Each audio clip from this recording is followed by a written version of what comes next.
Hey everyone, and welcome to the Level Design Lobby. This one is going to be a really cool one, as it's been one that I've been wanting to do for a while, as I'm going to be chatting about God of War, the latest one, and talking about some of the amazing design choices that it brings. But not only am I going to be chatting about it, I'll be joined by one of my close friends and also a very good designer as well, so we can break this down from multiple different levels. So without further ado, let's get into it.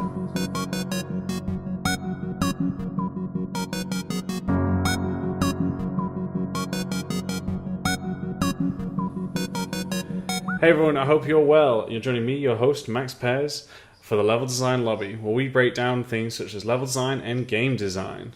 Now, as I just mentioned there in the intro, that we've got quite a cool episode, and many of you know I've been such a big fan of God of War and what it's done, and if you follow me on Twitter as well, you'll see that I've done quite a lot of breakdowns of some of their level design. I think it's been an absolute masterclass of that and many different areas of game design, and so finally I get to chat a bit more in detail about this topic. In a previous episode, you will have heard me mention about the Leviathan axe, but now we get to focus solely on God of War, which I'm excited about. But this is not the only reason why I'm excited to talk about God of War. As I said, I'm joined by a special guest, someone who I have the utmost respect for and really enjoy hanging out with, despite him never admitting that he likes to hang out with me.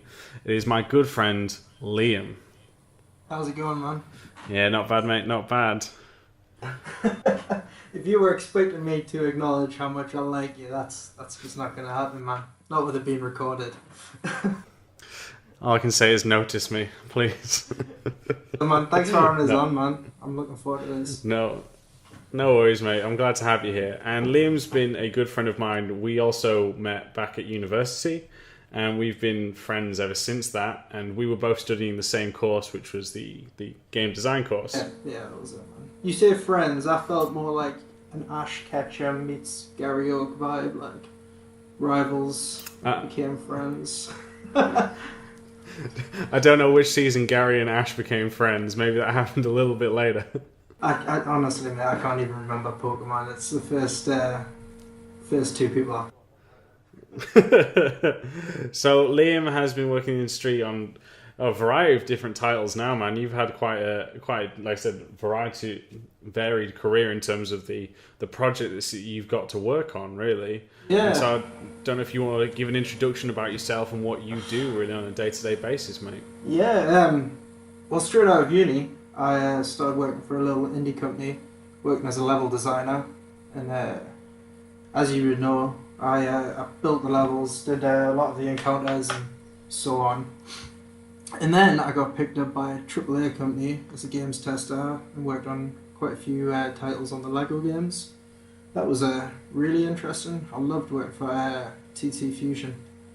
And then I got poached and brought back to the Northeast, where I'm from, to work on gambling games, funny enough. That was something that was never even mentioned at university, but working on them, they're exactly the same as any other game. They're actually it almost feels like working for an indie company again, because you don't just work on one aspect, you work on a couple. So when I got picked up, I got asked to be a games designer because they were starting off, they wanted to make a couple of slot games and casino style games for online and mobile.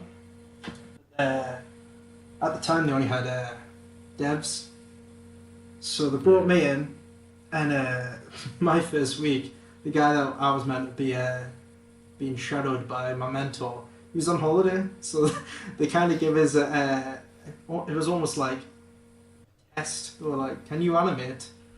And I was like, I can animate a little bit, yeah. I learned a little bit whilst I was at uni, and basically I had to animate a 2D horseshoe using Flash. And that took us about 4 days because I hadn't actually touched Flash for a year.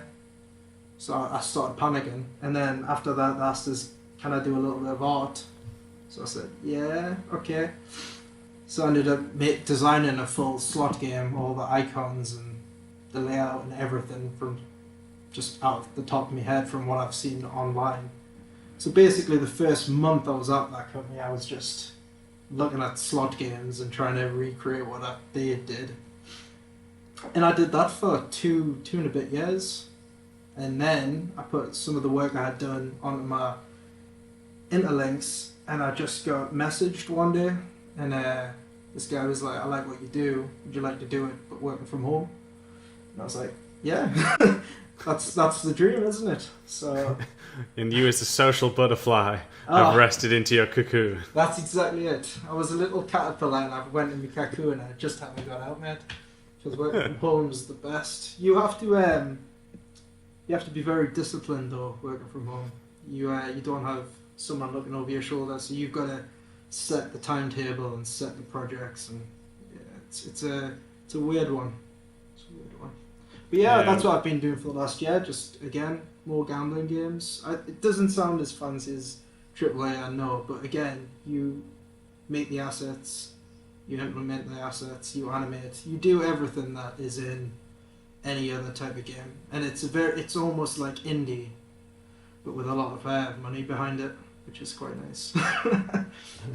As I say, that's what keeps the world going round, sadly, is money. But I when you were saying then about it's not as interesting as AAA, I think though that it's such an interesting option because, as you mentioned, it's not something that you thought about leaving university, and now, like you said, it's giving you opportunities working for 2 different studios, and it's not like you've just sat there and not learned. You've gained so much because, as you said, it's the variety of work, and people don't realize like how big this industry is in terms of how much revenue it makes, and how, again, like, you can still be very creative with these types of games. I'm sure you'd even admit the first game that you've made to now, was it the 20th plus game you've made now? Yeah, man. Like that's the thing.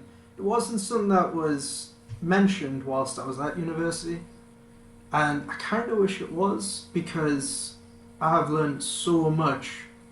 You've got to remember that when I was at uni, I focused on design, so I did a lot of level designs, and then one of our modules was UI design, and I really enjoyed that.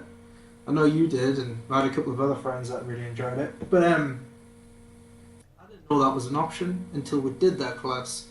And then I've been working on these games, and that's pretty much what I do every day. It's all UI and UX stuff. It's crazy, and the stuff I've learned, like, went from knowing a little bit of Flash to being able to animate characters in Flash and animate symbols and special effects. Like, some people, like animators, are going to be like, right, that's pretty basic stuff, but for a person that only focused on design and writing, like that was a learning curve.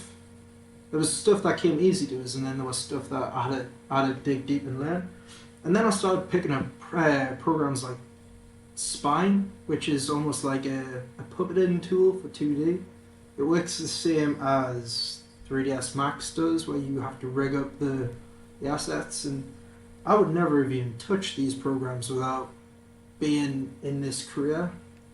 And the thing that I love the most is it's like working on indie games, so I get to go from being the artist on one project to being the animator on another one, and then doing both on other games. Like, that's where I thrive the most, man, where I'm jumping and I'm picking stuff up and just being an asset to the team. So, yeah, man. No, man, that's it. Enough about me, man. Let's get into this crux of this episode. I really want to talk about this game. I've been trying to get you to finish it for months, and you finally finished it. How are you, man? Let's break this down. Shh, Liam, don't spoil it. Don't ruin the illusion. I complete games very quickly and easily, guys. I'm a game master. It's a well documented fact. Well documented. Yeah. I mean, he's waiting for me to finish it for the 4th time. That's what it was. That's what he says. I wish, man.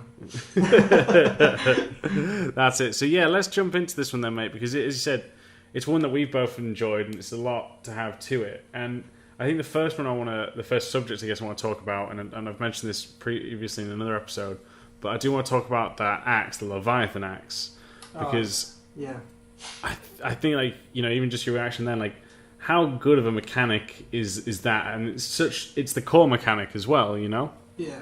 Well, I've been a God of War fan from the very first one. I remember grabbing that and just loving it, loving the Blades of Chaos. But I remember seeing the trailers for this God of War, and as soon as he threw the axe and it came back and he caught it, just the way the sound it sounds when he catches it, and the where his arm moves backwards. If you feel the power, like it just looked amazing. I was like, I'm going to be doing this, and I'm never going to get bored of that. And I didn't. Like I loved it. I absolutely loved the way it was. I think that's it, and like you're saying, like it's that feedback from getting the axe, and that's what makes it so enjoyable. Is the whole not only just you throwing it, but as you say, like every time that comes back to you, like you said, it's like you feel that, especially because the controller rumbles as well, and you've got all of that like playing with your senses, where you're like, oh my god, this feels fantastic. And there was a great article. It was on a Gamma Sutra, and I read this like a few months back. But it's like, if you look as well, the axe doesn't come straight to you. They actually experimented with it, so it comes in like a curve back to your hand. And again, like even that, just instead of it coming straight, just having it come as a curve makes it, I don't know why, but to me it just makes it feel so much better. Yeah, like, I have no idea why it went in a curve, mate, but you're right. If it came straight to you, I don't think you would have felt the power. I honestly don't. It was just really, really well designed.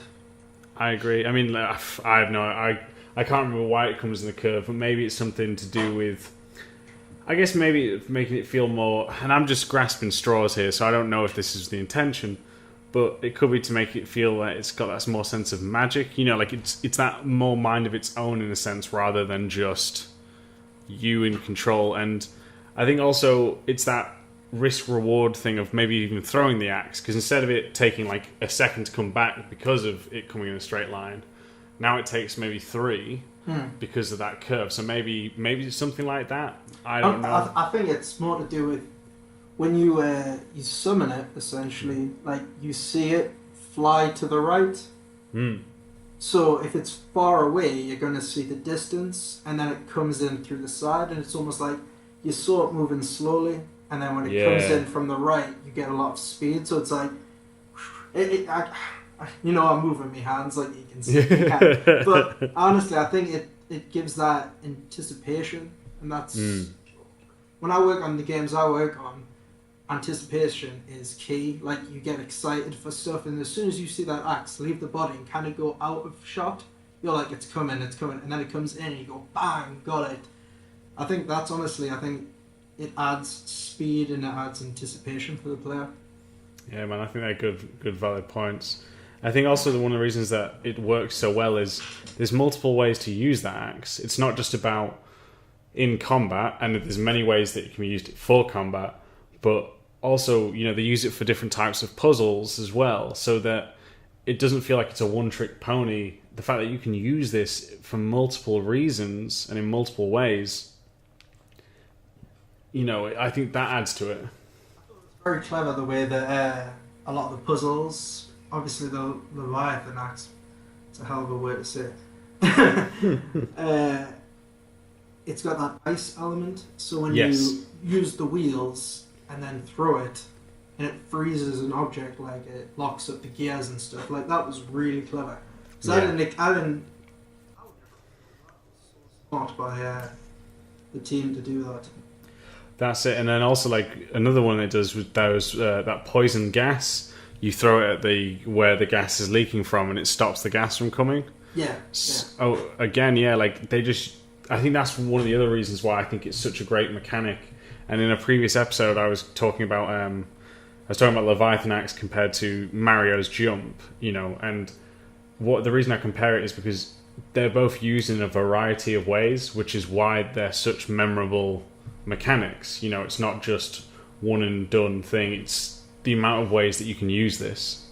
Yeah, absolutely. And like, it's definitely a good way to approach any mechanic that a person would work on. Like, if you're working on any game, like reusing mechanics but changing them just ever so slightly, like you're saying with the Mario jump. Like, it's got more than just jumping over holes. And the same with this Leviathan axe. It's not just a weapon. It's a way to get past. It's a puzzle piece essentially. That's it. Like, it's a key. It is a key for your world, and that's I couldn't agree more. I think it's I think if there was a category for mechanic of the year, I'd probably say it has to go to that, in my opinion, because it's just we've never seen that as well. We've never, and I could be wrong. If I am, someone please do correct me. But I've never seen a thing where you chucked something and it came back at you. You know, like that boomerang effect. I can't say. I mean, you had Mario's hat, but that didn't feel as nice as this. You know. So like you said, that at the beginning, you said, you know, that vibration. We talked about the curve coming back, like even his hand, you know, and the sound as well of that and then that thud when he grabs it, like all of that feedback, as you mentioned as well, it adds weight to it, so it doesn't just feel like you can throw this willy-nilly, because Kratos is a strong guy. His arms are almost as big as my arms, you know, but we're doing so well. But you know, and I think that's again one of the reasons. And as you said as well, mate, I think it's important for, if you are looking to make a game and have a mechanic, make sure you do follow, and I've mentioned this many times before, and I know we've spoken about this, that you have depth, not breadth. You know, like it's not about having a bazillion mechanics. It's how can you take this one mechanic and make that interesting all the way through. You know. So yeah, no, I think that's great. Is there a particular topic that you want to talk about God of War, mate? We should just go from the start right to the finish, man. So throw those spoiler warnings up. I mean, I think you're the last person to complete the game. For the fourth time, guys. Remember, fourth time. You know, because I'm a big boss. I know. It only came out when, like 2016 or something, mental. But that's how it feels anyway. But yeah, why don't we just go through it and just pick points that we enjoy? Okay. Yeah, sounds good to me. Do you want to start off? Do you want me to kick off, mate? Yeah. Go on, I'll let you start, mate. It's your show. Okay. Well, thank you. And then I can jump in and mock you as we go. That's all. This is why I invited you here. This is why. You know, I think the first, I guess, way to start is through the relationship of your son Atreus. You know, this is very different, and you know, you've been a fan of God of War from the beginning, and so have I. And this is probably the biggest change, is the fact that you have an AI partner with you through like 95% of the game. Yeah. And I think that's an interesting one, like how you're introduced to him. And, you know, because the camera work is very much... Because you're behind Kratos' shoulder, and it predominantly stays that way throughout the cutscenes as well. I think it's great how they have stuff like that with the... what's it called? So when you first arrive and you go to bury your wife... Yeah. That camera shot is looking down at Atreus, like how Kratos views him straight off the bat, as he views him small and weak. You know, and you get that sense, and I think that's one of the interesting ones off it. Like, straight out the bat, being a God of War fan, I knew this was going to be totally different. Because every single God of War you pick up, 1 to 3 or whatever, you start in combat, you start fast paced, you're either on a boat fighting off the undead, or you're riding the back of a titan fighting undead and fighting Poseidon. Like this one, it had you cut in a tree, and I was like, it actually it knocked us for a loop. Like it was like cut, and I was like, okay, and I was at first I was a little underwhelmed. I was like, why is it doing this? And it was because it wanted to tell the story before it started the combat. This game, compared to the other ones, is literally the story. Like, you need that emotion between you and your son. And it was a hell of an opener. Like, it almost felt like The Last of Us. Like, it was this nice slow burn, but then it paid off later down the line. But you were... I felt very unsure as a God of War fan where this game was going to take us. I agree. I think that's a great point, because I completely forgot about that, the whole chopping the tree. But I think that also showed like how Kratos had changed. You know, because Kratos has always been a character, you know, where people say who's more about testosterone and bloodlust than anything. And it was like you said, the shock factor in terms of, well, it looks like Kratos has calmed down. You know, like the fact that you said we're not chopping down a monster, we're in this woods chopping a tree. Yeah. And then, as you said, that completely sets the tone for this. Did you by any chance read the webcomic that came through with the game? No, I did not. Oh man. So, whilst the game was downloading for myself, I quickly glanced through this webcomic. Okay. And it's Kratos just out in the wilderness, and he gets attacked by wolves. Alright. And a wolf bites his hand, and then another one bites it. And he's not worrying about these animals attacking him.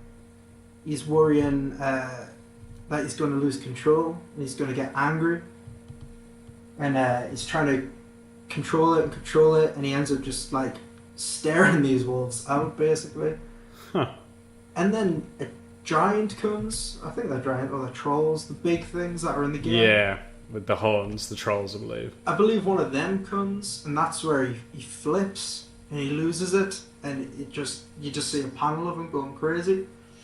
And then it cuts to Atreus in the house, and I think the mother's even there as well. I might be not remembering it right, but it basically ends up going home, and he's got a couple of pelts with him.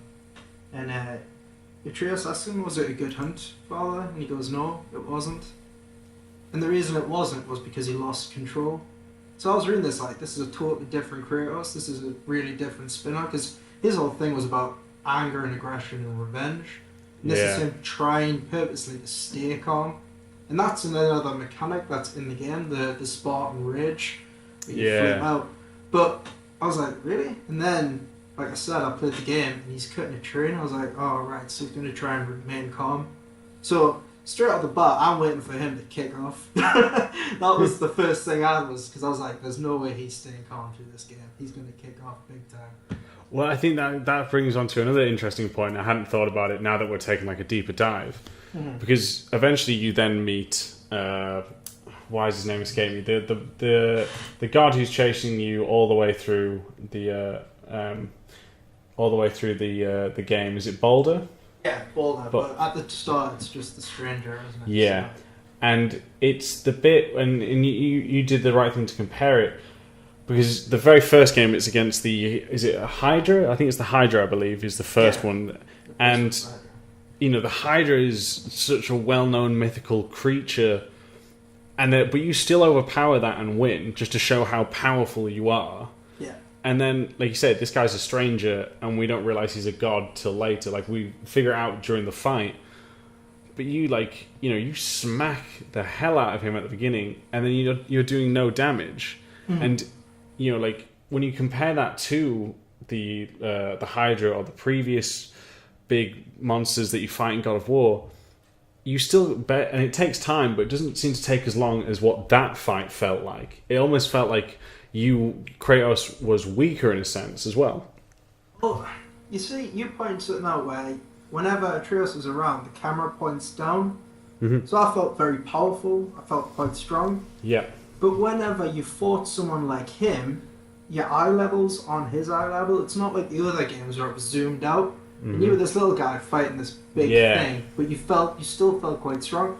I felt quite intimidated when I was fighting him. I was just like, I'm hitting him with everything, and he's just getting back up. And I was just like, and later in the game, whenever you fight anything bigger than you, you're looking up at these things. And again, I kept having to reassure myself, like, I'm Kratos, I can fight this thing. I've fought bigger. And there's a great line where Atreus says, that's big, like, do you think you can kill it?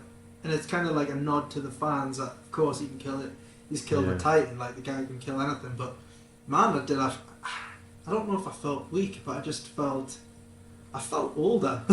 I don't know, that's a stupid thing to say, but he's an older man, so he's not in his prime anymore. And that's how I felt. Like, I felt like he was a strong man, but he's not in his prime anymore. Yeah, no, I agree. I think it's really interesting now that we're taking a deeper dive. Just those small details of, like, the pacing, how you introduce things, and then when you think about, like, essentially, because I'd completely forgotten how the previous ones had started, but again, when you do the side-by-side comparison, it sets you up for that. It sets you up for that feeling, and whether you realize it consciously or subconsciously, it's a very different one, because I think also the original God of Wars were power fantasies in more sense of, like you said, it zoomed out and you were like, man, I'm this small, but suddenly by the end of it, the ending of the fight would always be a zoom in on Kratos, because now we are the biggest thing on the screen because we were able to take it out. But now, because of that whole camera position, like you said, it's a more intimate sense of what's going to happen. Yeah, I believe I saw an interview with the lead guys on this, and they was talking that in those earlier games, they wanted to be Kratos, like that's how they envisioned themselves if they were a hero, young, fast, they could take on the world. And then, since those games, they've all had children, so they've taken a step back, and that's why Atreus is there, because they're now fathers, and they've realised that it's not about a power trip, it's about looking after your son and raising them, or your children, basically. And it's crazy how the developers have implemented their own life into the game, and I think that's why it does what it does. I think that's really interesting as well, because I want to touch on this one, because again, you saying that has made me think a bit more about something. Because you also mentioned Last of Us earlier, and definitely when this game got announced, everyone was just like, oh, it's going to be like the last... there's a lot of negativity thrown towards it because it had a child in it. Yeah. But there's one thing I say is, like, the difference between Atreus and Ellie isn't just in terms of them as, if you want to put it simple, their gender, but also like how they talk as well, but it's felt through mechanically. If you think about Ellie, for example, when it came to combat encounters with Last of Us, you would kind of leave her and she would do her own thing. You didn't give her commands. Yeah. But basically, through most of the game in God of War, you tell Atreus when to fire. Now he goes into autopilot, but you have command of him telling him what to do.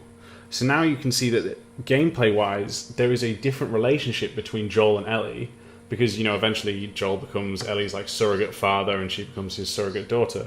Yeah. But straight from the bat, we have control over Atreus, telling him where to shoot and when to shoot. Mm-hmm. And that feels different because you feel like that is your partner in a sense. I am in control of this person. Yeah. And then think about in traversal as well. When you go to climb, Atreus jumps on your back. He cannot get up there without you.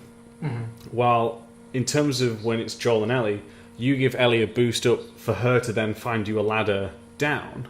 Mm-hmm. Like, think about that. Like, how different that... Just mechanically, how that feels so different. We need Ellie's help, while Atreus is more depending and relying on us. I think that's a really interesting one.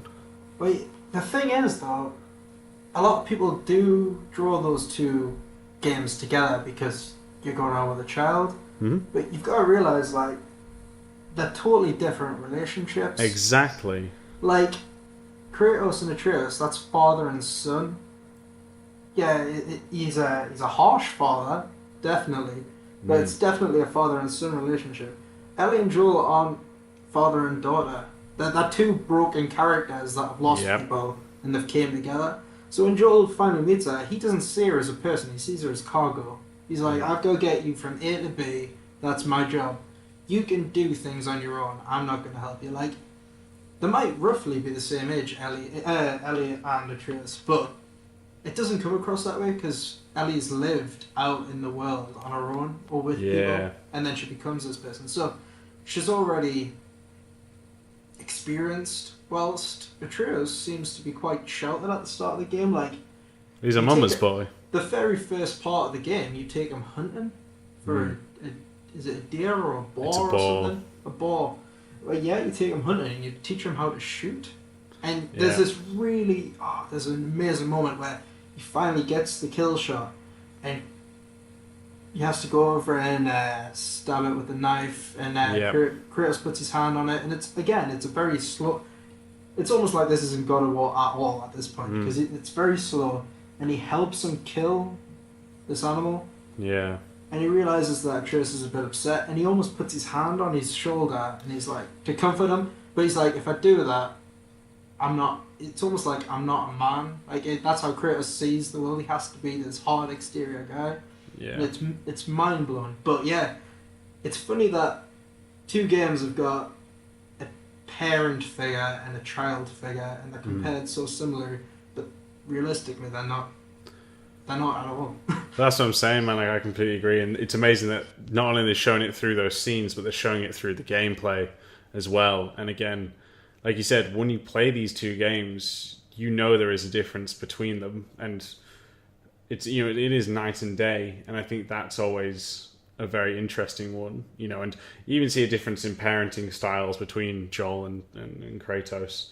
But yeah, I think that's an interesting one. And who hasn't, after playing this game, gone around going, boy! I know, that was the meme on it. Don't be sorry, be better. I tell that to everyone. Yeah. My wife hates it when I say that stuff.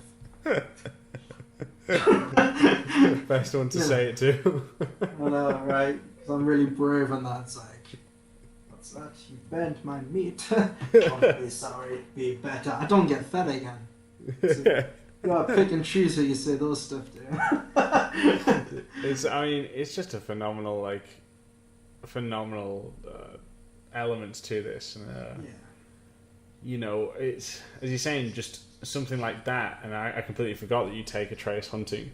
But again, that sets, because if we just stick on the comparison for a second, because you see in Joel's case, it's him losing and becoming tough exteriored. And it's the completely opposite in this one, where Kratos now has to teach. And don't forget, Kratos had a family in the previous ones as well, which he killed himself. And I said it's him trying to be there, but he doesn't know how because of his previous experiences. And as you said, he has to keep this exterior on. If you love game and level design as much as we do, then why not consider supporting Level Design Lobby on Patreon? Patreon is a crowdfunding platform that allows people to directly fund the content and creators that they love. From as little as $1 per month, you can help support us in our mission to unite and teach people across the world about the wonderful and unique field of game and level design, and get some great reward perks in return, such as access to the Level Design Lobby community Discord, bi-monthly webinars, level design weekends, and much more. So head on over to patreon.com/Level Design Lobby for more information and to pledge your support today. Finally, we'd just like to say a massive thank you to all our current backers. It's thanks to the generous support of people like you that we are able to grow and can continue to bring you awesome, new and exciting content. So thank you. And now back to our regularly scheduled program. Definitely. I think what they also did with the story, that you didn't actually meet the mother, that was quite cool, but they never didn't mention her. Whenever anything went on, it was like your mother would disapprove if Atreus was doing anything wrong. Like, she was almost like a third character that went with you, because you kept talking about her, but you never saw her. And it almost feels like they did that so that it wasn't a repeat of his first family, because you kept seeing all the flashback scenes of his daughter and his wife getting murdered by him. And I just feel like it was just rehashing it by this. Almost felt like I was grieving with the pair of them. Yeah, I agree on that one. Like, Kratos had to be hard because he's now a single parent. Yeah. Atreus is clearly heartbroken that he's lost his mom. And they keep talking about it, and you could tell it in the tone, the way they're talking to each other. Like, I felt like I was grieving with them. And I think that's another interesting one, is how they grieve differently. And again, you get a sense of their age difference and also how their take on life. Because Atreus doesn't think that Kratos obviously loved his mum because he was out doing stuff. While, Atreus spent most of his time because of his sickness there. Yeah. So I think that's a very, very interesting one for that one. So I think that's a great one. Is there another thing you want to pick up? Like, where should we continue next for this one? Well, the game looks amazing. I think everyone can agree with that. But can we skip a bit further ahead? Yeah. When Atreus starts getting the rage, and that you find out, because at the start of the game you just think he's sick, you think he's a little weak, sickly boy, but you realise that it's when he kicks off is what's making him ill. I can't even remember what was it he was doing. Wasn't he stabbing? Yeah, he stabbing one of the gods, and he starts getting angry. I think that was when he like passes out. Yeah, from because you kill one of the brothers. And it's the second brother, and he stabs it because he said something about his mum. Oh, he calls his mum a whore or something, doesn't he? Yeah, along those lines. Something disrespectful, and he just goes... I remember thinking, like, oh, stab him. Stab him now. Nobody calls my mama that. And I got mad for him, and then he blacked out, and then you have to take him to Freya. Yeah. I think that's another... Sorry, mate, I cut you off. We continue this story. No, I was just going to say that's when it got good for me, because up until that point in the game, it felt like personally for me, I remember playing up until that point and thinking, it's a good game. It's not what I wanted from a God of War. It felt very slow. Mm. Don't get us wrong, it was a great story, and I love story-driven games. The Last of Us was amazing. And I really like The Witchers and stuff like that, where the story is the main element, and then everything else is extra. But I remember I got the game when it first came out, and I planned to play it all weekend. And I just remember that first Friday thing, and this needs to be this, because where's my giant gourd? Where's my Titan? Like, I haven't played. The only thing that remotely remind us of it is when the troll. I was like, right, here we go, let's do this. But then just after you drop off Atreus, Freya tells you that you have to go to Helheim, and your ice axe won't work there, and he says I might have something. Oh, goosebumps, goosebumps. I will let you continue what you are about to say, and then we'll carry on from there. Because this is what it's all about. I was going to say, I think it's interesting that you mentioned that feel, because it was interesting to me that they didn't have as many sort of quick time events for the big kills. You know, I remember when you like rapidly tapped square to tear off a Minotaur's head. Yeah. I think that's an interest. And to me, I was always wondering, like, I wonder what made them chose to go against the QuickTime events and these button bash moments. Just because personally I liked them from the previous ones. But again, like the more we talk about the tone and the other things, I think maybe it was done, and maybe I'm wrong here, maybe I'm just speculating because of what we've just spoke about, and we can never know. But maybe it was done because of the fact of that, you know, that power thirsty, that power fantasy, of the previous ones. You don't feel, like I said, you feel old in this one, so maybe that's why these gore kills and quick time events were taken away. I just thought that was a very interesting, different approach on it. I thought, you know. Well, jumping off what you just said there, look at the two different games, man. Like the first game, it's all rage and anger. So what do you do in a quick time event when it's a button? If you're pulling off Medusa's head or sticking a sword through a Minotaur, like, you're angry, so you're slamming that circle, and then you're swirling the controller stick and everything, and you're being aggressive towards these, and you're doing brutal kills. In this game, you're just trying to kill the enemy. Like, you're not going for anything glorious. I mean, don't get us wrong, when you slam the troll's own weapon on its head, that's pretty cool. Oh, yeah. But it's most definitely a quick kill. Like, he could have just pulled its head off. He could have dived through its body. He could have done anything. But, like you've seen in the other games, but in this one, it's almost like he's experienced. It's not pure rage. It's just efficient. And also maybe it's sort of like you said, with the developers becoming fathers themselves. Maybe it's also you don't want... And, you know, he references this later as well. Like, he never wanted Atreus to see that other side of him, which is maybe... They said if you spent that time ripping off someone's head, I think anyone's son would be like, you know. Yeah, he rips off something's arm and then beats him to death, Mortal Kombat style. Like, he's going to be like, aye, good work, Dad. Like, that just isn't going to fly, is it? So, Yeah. No, that's an interesting one. So yeah, now we'll continue back with the blades, the Chaos Blades. Oh, mate, everything about that build-up, I didn't realise you could get goosebumps on Goosebumps, but I got them. Like, it was amazing. Like, you left the house, and instantly, Freya's house, up until that point, looked like an oasis. It kind of... It gives us the feeling I got when I played Resident Evil games, and you went into the save room, where I felt safe, like, nothing's going to kick off yet. Like, it was almost like a breather moment. But as soon as you step out, and you start to walk, it gets darker. And then you get into the boat and you start sailing down the water and the sky goes red. And it's almost like Kratos is sitting there contemplating, like, am I really doing this? Like, am I digging up what I try to get rid of? And then in the boat is Athena, and I was just like, oh, here we go.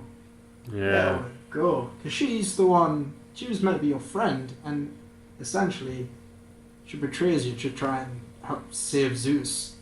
And she's kind of like, are you really going to do this? And I was like, yeah, he is. Like, do it. Like the devil on the shoulder. But again, that's another slow element that you don't see in God of War games normally. So this doesn't even feel like God of War. Like, it's God of War 4, but it didn't feel like it didn't feel tied in. Because again, that's a very slow ride down, and it's almost like you're contemplating. You get into the headset of Kratos, and then you go up to the house, and then you dig up the weapons, and he puts on the chains, and everything's just building up, and I can't even remember what the line was. He said it was amazing. It was something like something about monsters, wasn't it? Oh, right, yeah. I can't remember what he said. Oh man, it's gonna drive us mental. But I remember he said that, and I was just like, here we go. And as soon as you step out the house, there's loads of enemies, and it just took us back to the first God of War. I'm getting goosebumps saying it. But man, it took us back to the first God of War, where you've got the blades, and you press square, and you just threw the sword out on the chain. I was like, yeah, here we go. This is it. This is it. It was amazing. It almost felt like this is where the game begins. What you had before was like story time. Now the game's going to get into the meat of the game's going to start. Great. I think that's an interesting one to be saying, like, because it has its own sense. I mean, the axe plays very differently to those Chaos Blades, you know, and I think those blades as well, they feel amazing in this game, like how you throw them around, and you know, when you're doing the right combos, you can basically be untouchable with them because you just do like a 360 with them around you. That whole time where Kratos isn't there, I felt like Kratos again. Like, I didn't feel like I no longer felt like I was protecting someone. Like, enemies that I had found difficult prior were no longer difficult. There was enemies with shields, like you had to knock down. Oh yeah. You couldn't hit them with the axe. In this one, you just throw your swords out, you pull the shield off, and like, no, son, I'm coming for you. And that's how I felt. It was just like, right, the gloves are off. Essentially, it was very satisfying. I agree, man. I think it's interesting as well because obviously when he's going to Helheim, it's referencing to him going to the underworld like he did in the previous 3 games. I thought that was a nice throwback as well to it. Which was like, he just can't escape going there. He's the only guy that can walk into death and then come out of it and just be like, yeah, not for me. Goes in there for like a pint of milk and then comes out like, I'm fine. Here's the ice. So no, I think that's a really nice one. I think I also want to just chat about like their level design. I think that is to me is one of the most interesting levels I've seen in a long time, and I do think it's a masterclass of level design. Like anyone who wants to get into level design, can learn a lot from God of War. So much. Just in terms of stuff like, that isn't an open world game, but it has that feeling. For a long time, you feel that world is way bigger than it actually is because of. And you mentioned it briefly with Freya's place. You've got these kind of hub sections, and then you've got all these nice. And we were speaking about Spider-Man just before we got into this, and one of the words you used was organic. And the stuff around you, around these hub spaces, you can go off to, and most of them are actually on the way to other story beats. But you can just hop off, and then it just feels kind of like this organic thing's happening. Like, I ran into an area where this dragon was chained up, and I had to go break 3 seals to unlock its chain. And that was just so cool to have that, because that sense of exploration and how they use a lot of loops around it. So it's often these like big, and I spoke about this previously in another episode, like these big kind of like fishbowl areas for you to have the space to swing your axe. But it also, when you come through these and do these events, you unlock shortcuts, like almost like Bloodborne or Dragon Souls, where you knock down the chain for you to climb up, which you couldn't do previously, or there's now a gate that's now open. It's this sort of thing that they use from that, and how you can use that to then loop around to attack, maybe approach enemies from a different sort of position, And there's so much there. I think it, to me, was amazing. Like, even some of the backtracking, how it loops back to where you were before, but you didn't realize, and it's still enjoyable. You never really go that far back on yourself. You're like, oh, been here, seen this, Yeah. I think there's just some great things, and even the stuff like their visual language for what's climbable. They generally, or like where you should go, it's generally these gold kind of arrow patterns, that's on cracks or above doors, and they use that to help guide the player, similar to that of like the yellow paint that Naughty Dog used for games like Uncharted or Last of Us. I just think that they've just done something really amazing with their level design. So fantastic work. I feel like they went one step further. Naughty Dog, I really liked the yellow paint and the Far Cry games. Yeah, it was really helpful, and I think I'm the only person on the planet that liked Far Cry Primal. Great game. Yeah. But they removed the yellow paint, and it made it very hard to realise, I can climb up this area. Obviously trying to stick with the times. But what God of War does, and it blew us away, they kept putting things in the distance that I thought were going to appear. Like, when you go to Helheim, you can see the eagle. Oh, yeah. Great big eagle on the back, and I was like, well, that's going to be the boss of this area, and I'm getting hyped to fight it. But the whole time I'm going towards this thing, and you get to that area, and you end up don't you feel like you're seeing visions of Zeus and stuff? Now, it's either visions of Zeus or it's like the guy who's guarding the gates to it. It's one of the two, yeah. You've got to cut his heart or something out, don't you? Yeah, that's it. That's it. But I was expecting this eagle, and then as soon as I didn't fight, I was like, they're going to put that in the sequel, aren't they? And I kept, ever since that popped into my head, there was a lot more. Like, this area where you change the areas you can go to, so you can go from Helheim to the other Norse names that I can't remember. Yeah. But there was about 8 of them on the disc, and I think you can only travel to 3 or 4 of them. So there's 4 that you couldn't go to, for definite.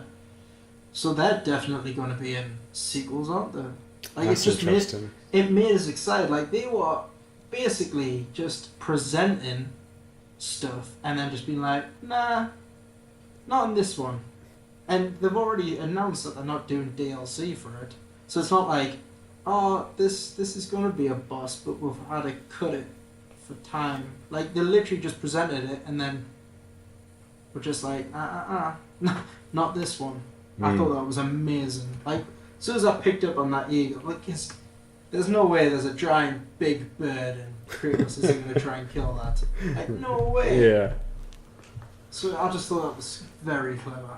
Very clever. As a level design point of view. Like, it wasn't just going, here's yellow paint, follow the yellow brick road style. It was, look, there's something that you could go have a look at over there. Why don't you go that way? And that actually is the way you're meant to go. Yeah. It was great. I also think what they do nicely with it is like the with the level design as well as the optional loot and the puzzles to find some of the loot. Like, and you know, you have these different tiers of loot, but in order to unlock that different tier, there is a different puzzle for it. You know, whether that's aligning the runes to match the chest, you know, stopping the poison for you to get to the chest, all this sort of things that change how you get the loot, and what's also much more important for loot is decided through gameplay. And that's also like another thing that they do with their level design. It has that Metroidvania kind of feel, because some of the paths that you're on are hidden until you get like the chisel, obviously the electric arrows, and also the blades themselves. You know, and that's, you know, because you revisit a lot of the areas quite a bit, but each time you come back, it feels like it opens up more and more. Yeah. Which again, like, it helps make the game feel bigger. You could always kind of like say see these points, but you can never reach them until the game had allowed you. So I think that was nice. Yeah, they experimented with that in the third God of War. They had the blue crystals. Actually, I think they might have even started doing that in the second one. They had bushes that you could burn, but you had to get the fire bow. Icarus's bow, I believe. And in the third game, you had to get Hercules' gauntlets and stuff. Yeah. But they've experimented with that mechanic, but it just, like you said, it felt so much more organic in this game. Like, you kept going to these areas back and forth, but it never got repetitive and it never got boring. It felt like there was a purpose to it. It was really good. I totally forgot about the chisel parts, actually. Yeah, well, there's a lot to that game, you know. I think more so than like, I mean, it's been a while since you've played it. Obviously, it's much more fresher with it being my fourth time and everything. But yeah. no, I was honestly like blown away by this game, and I think there's more that we could talk about, but it's coming up to an hour, so we're gonna start wrapping this up. So, is there anything else you'd like to mention about this? I loved it. There was parts I liked and I didn't like, but generally, I loved it. I thought it was a great game. But can we please talk about that ending? Okay, yeah. Because this is why we made this episode in the first place. Let's be fair. But before we get to that part, I want to ask you, like, forget the bit that you told me about just for a second. How did you find the overall ending, going from the final boss battle to the last bit where you get to the point? Like, what was your thoughts on that?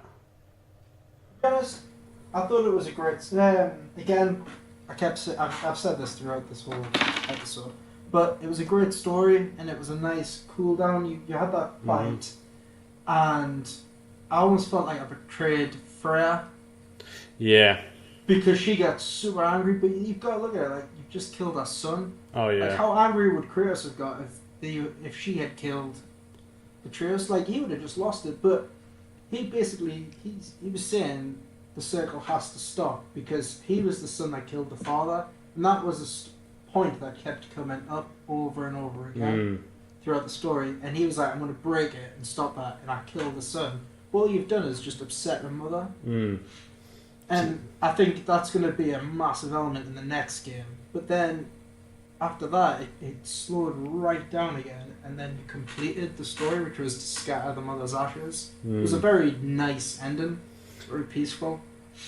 Yeah, I completely agree, because one of the things that I saw with some of the reviews that they felt that the ending was underwhelming, but I was like, I completely disagree, because super. you had that crazy boss battle on top of a giant, for crying out loud. Like, it was insane. Like, that was God of War fashion on how to do a boss. And then, like I said, like, it was okay for it to have this downbeat, because you also saw, and this was a really interesting point, because it was a big thing when Kratos put those chains around his arm again, and you see him take the bandages off to be like, right, I'm done. Yeah. And, like, you know, as you said, there's a lot of hinting about, like, what he did, the father, the cycle of this. And obviously Atreus sees what Kratos had done. But you know, there's it gets to, and it's really funny where Atreus is like, "Would you hurry up?" Or like he says like, "Are you done now?" And like because it was a big moment for Kratos to be like, "Right, it's finally over." And you see Atreus like, he's not phased. He doesn't. He's like it's not a big deal to him. He's like, "You're still my dad." You're making this a bigger deal than what it needs to be, and then you finally do the scattering of the ashes, which is it's a very nice moment, Yeah.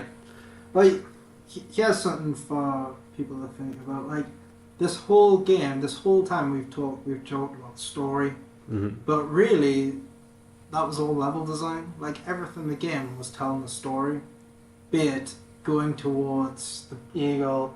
You've seen the giant with the spike in its head. That was essentially a boss fight, and that was another thing that was in God of War 3. Like, one of the bosses you fight is literally a stage. You're running all over its body, and you're having to move chains and anklets and things that are chaining this beast up. You've got to move them to navigate around the body, and that's what this game's done perfectly. It's so well created, and the story that it makes just by the way the levels are laid out is awesome. Yeah, man. And then it leads to the part that we've spoke about, which is the fantastic true ending of the game. When you messaged me the other day, and you were like, "I finally completed the game," and I was like, "Finally!" And I was like, "So what did you think of the ending?" You were like, "Yeah, it was nice. It was nice." I was like, "I know, right? Did you go back to the house?" You were like, "No," and I was like, "Just go back to the house." And you were like, "Why?" And I was like, "Just go to the house." The reason I did that is because I did the exact same thing with my little brother. Yeah. My little brother was like, "Have you completed the game?" I was like, "Yeah, I've just finished it." He's like, "Hey, you went to the house?" I was like, "What? What are you talking about?" And he's like, "Just go to the house." Okay. But as I was playing it, I noticed that when you get down off the mountain, the chair says, "What do you want to do? Do you want to go explore? Or do you want to go to the house?" Yeah. And he literally tells you, "Go back to the house." And I was just like, "I'm going to go explore," and I end up finding like Thanos' gauntlets and fighting a couple of harpies. And the whole time you're doing that, it's like, yeah, do you want to go back to the house? And then I didn't even notice it, because throughout the game you've got your son talking to you. But I went, "All right, let's go back to the house." And that ended, man. I was like, "Whew! Cannot wait for the next game." Yeah, man. And it's a fantastic one. Like seeing Thor and Marvel's Thor. It was either Thor from the Marvel films or Raiden from Mortal Kombat, like all the lightning, and I was just like, I was expecting that to be a boss fight, like a secret boss fight. Yeah, it felt like it was going to go down. And it's really interesting though how they didn't move, I thought they would have moved houses. I don't know why at one point. Because it's like 3 months, because they go to sleep and then it cuts. It's like 3 months later or something. It's years later. It's not even months, it's literally years. I was like, man, they've been asleep for a long time. I think it's meant to imply that they've been doing stuff. They haven't just slept for a decade. That was a hell of a story. Let's just sleep for 5 years. Yeah? And it was all a dream. Imagine if that was the true ending. and you realise Thor's secretly, well, it's not secret anymore, it would be Kratos' partner, and that's how it was. But no, man, it was a fantastic one and great, and you alluded to it with the giant eagle that they're setting up for. Essentially, I imagine it's going to be a new trilogy that they do, and it's looking great. Honestly, I'm amazed. Set up for about 4 more trilogies. Well, like they've talked about the Norse gods, and then they hinted at Egyptian gods and other gods. Like, the game's just going to go on and on. It's going to be great. I think it's going to be interesting, especially like how they do Atreus, because obviously you see that bit where you see the painting of how Kratos goes with Atreus like holding him and stuff. Yeah. So it'll be interesting to see that. But it was very vague. Was that Atreus killing him, or was that Atreus just being there when he died? Like, it was very vague. It's a tough one, and then obviously you find out Atreus' true identity is Loki. It's all very interesting stuff, I think it's phenomenal. So like everyone who worked on it at Santa Monica, I don't know if anyone's listening to this from Santa Monica, but we just want to say thank you to you and your whole team for doing such an amazing job Absolutely. on this. Fantastic. I can easily talk about this game for 8 hours. It was just great from start to finish. I loved it. Yeah, man, no, I agree. I think everyone who's done it worked tremendously hard, and it's paid off. So again, we just want to say thank you for doing such an amazing job. We really did enjoy it. Mm-hmm. And with that note, we're going to end this episode, everyone. So we thank you very much for joining and listening to this, and thank you, Liam, as well, for being a part of this. We'll probably bring you back for another talk at some point, for no shadow of a doubt.